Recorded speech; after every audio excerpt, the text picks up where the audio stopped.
有限公司创始人、董事长杨洪泽 ，Welcome 杨洪泽。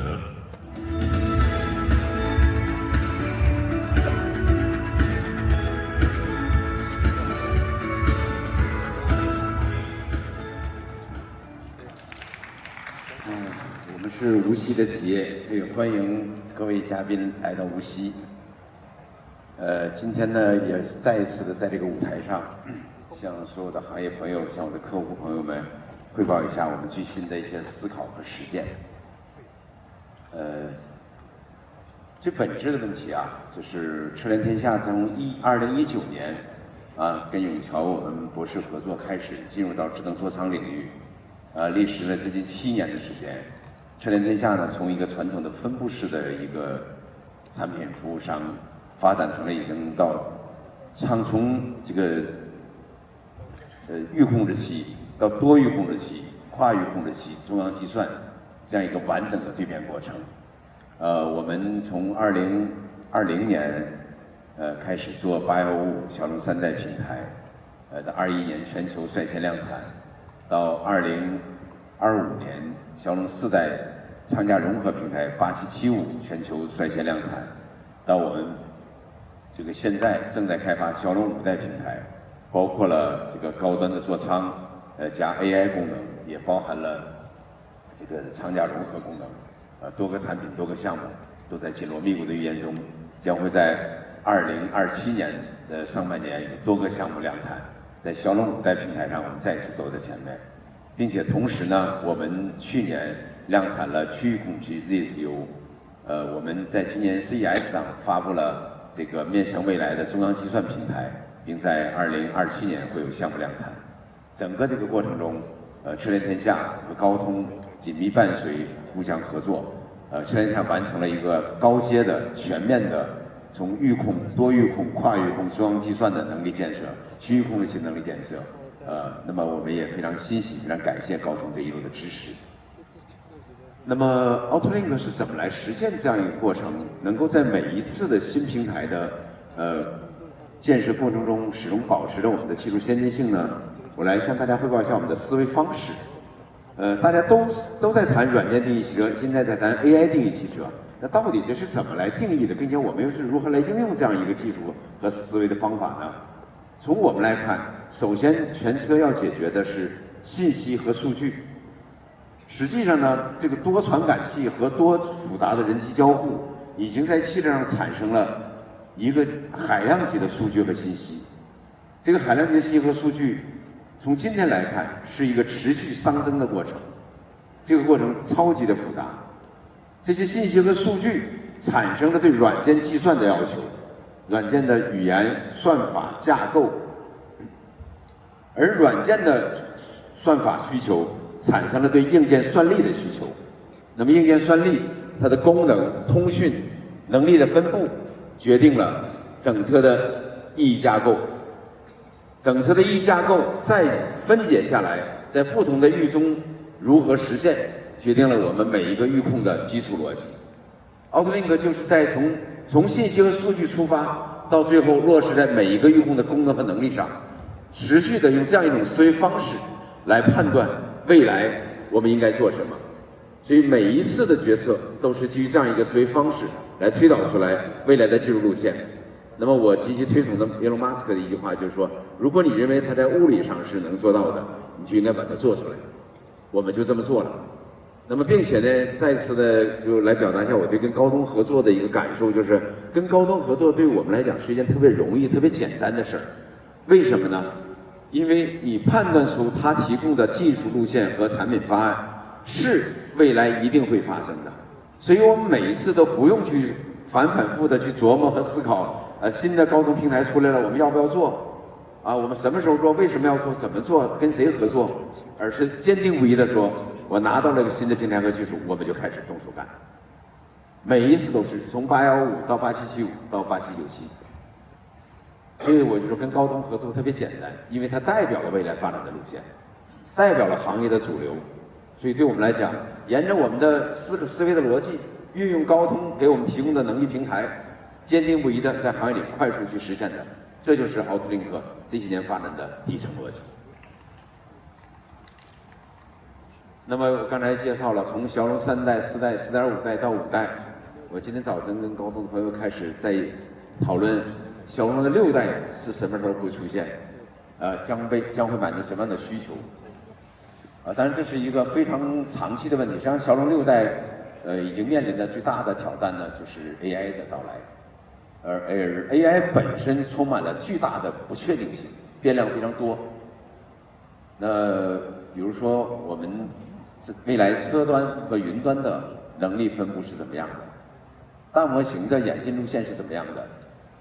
我们各个算法的计算效率的提升是怎么样的 ？Token 的成本变化又是怎么样的？这些都会影响到我们未来对端侧功能的需求。那甚至我们昨天跟高通开会的时候提出了一个新的问题：若干年后，我们今天在座的所有朋友，你们都有一个自己伴生的 agent 智能体，和你自己工作、生活、家庭强力的绑在一起，他比你自己都了解你自己。那么这个时候，这个 agent 你自己伴生这个你的和车端、电脑端、手机端工作、生活、驾驶过程中这些 agent 是什么关系？这个关系会极大的重塑和改变未来所有的智能体的终端关系。我不知道在座的是一个什么体会，以老杨今天自己的体会，我工作中的 agent 已经变成我绝对无法或缺的一个助手和产品，绝对无法或缺。我从睁开眼睛到闭上眼睛，这个过程中，我跟他的交互的频次是以分钟来计的。大概在2个月前 ，Outlink 明确规定，任何工作不允许在微信群中讨论，全部迁移到飞书群。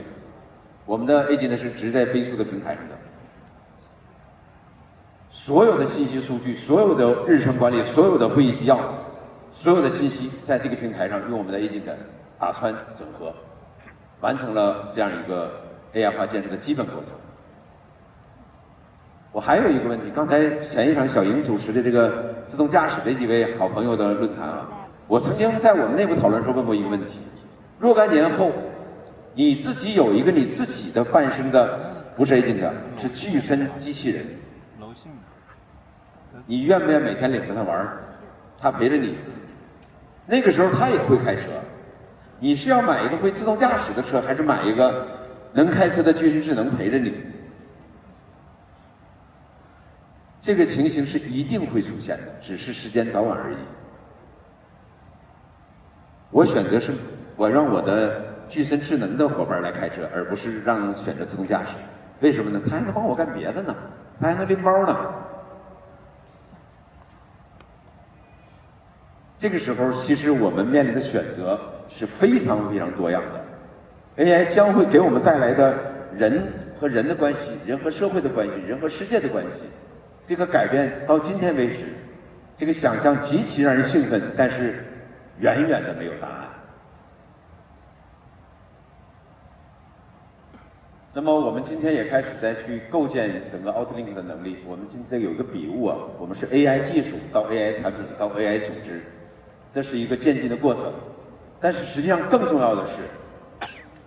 这3个不是先后发生的，而是同时发生的。这2天在这个峰会上跟很多的朋友聊天的时候，我也讲过我的一个观点，就是说不可能一个传统的组织会产生 AI 的产品。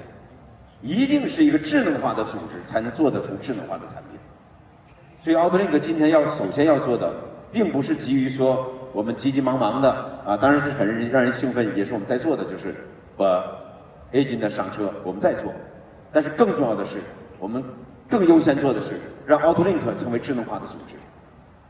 只有一个智能化的公司才做得出智能化的产品，我坚信这一点。今天的 Outlink 940人，可能有1100只虾，因为有的人养了2只，还有很多已经开始独立工作的虾。我们的卡赫，我们的赫的产品，我自己其实养了1个，我养2个，我这1个已经把我的精力全部都耗费在他身上了，我没有精力能养2个。就这个我讲一个特别深的体会，就是说，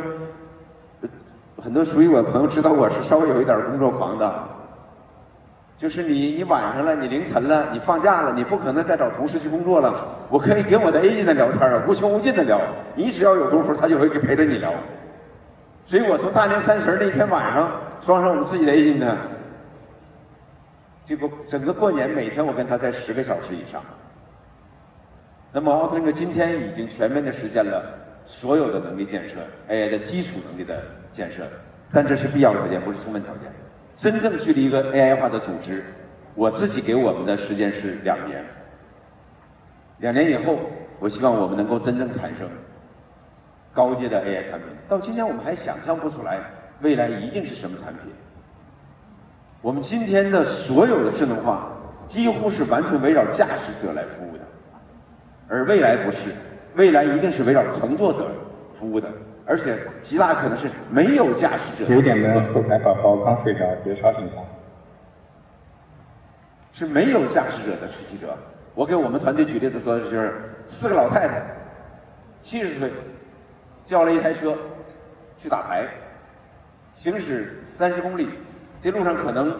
电量不足了，轮胎没气儿了，或者各种可能的故障，甚至老太太把自己锁在车里出不来了。等一下是接老婆和女儿。怎么处理？这个时候智能化才是真正的 AI 来解决乘坐者、乘客在一个他没有任何对车辆的管理控制能力情况下，你给他提供的服务。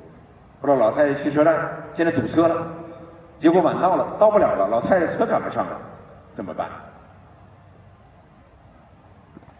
所有的这些需求，在未来都是我们 AI 真正会发生的场景。